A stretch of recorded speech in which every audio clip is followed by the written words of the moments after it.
Today, we're diving into the story of one of the world's oldest and, let's be honest, most complex civilizations, a place that's been right at the heart of history for thousands of years.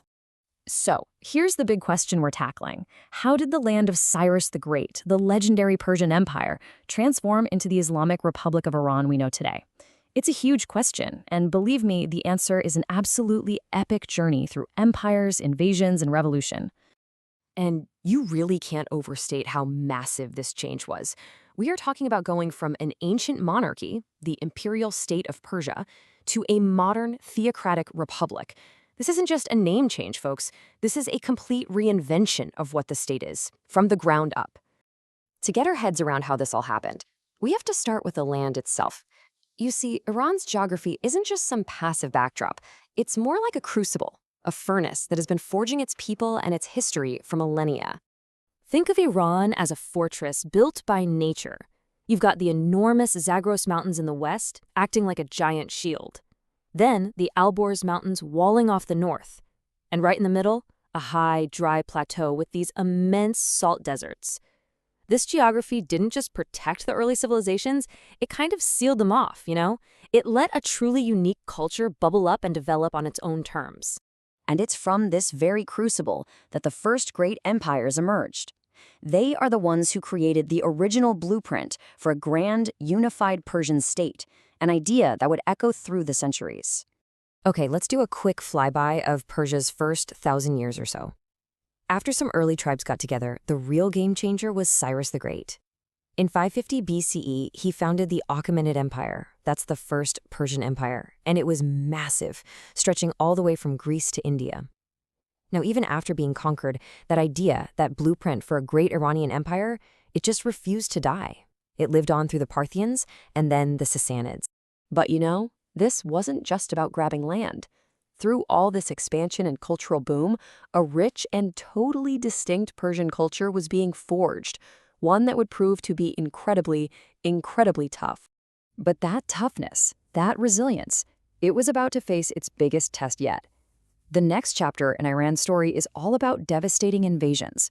But here's the twist. Instead of wiping the culture out, these disasters actually sparked a deep, profound transformation of its entire identity. I mean, just look at this number. The Mongol invasion in the 13th century wasn't just a war, it was an apocalypse. Some historians think that 3/4 of the entire population was wiped out. That is a blow so severe that the population probably didn't get back to its pre-Mongol levels until the 1900s. Just surviving that, well, it set the stage for one of history's most remarkable comebacks. And that comeback finally arrived with the Safavid Dynasty in 1501. Now, if there is one single dynasty you need to remember to understand modern Iran, this is it. The Safavids are the critical turning point. They're the ones who rose from the ashes of invasion to piece back together a unified Iranian identity after it had been shattered for centuries. So, what was their secret? How did they pull it off? This right here is the absolute key. The Safavids made Shia Islam the official state religion. Now, this was a monumental decision. It wasn't just about faith. It was a brilliant move of state building.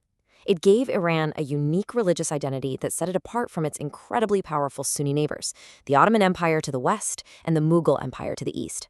Iran became, and it still is, the heartland of the Shia world. Okay, that brings us crashing into the modern era.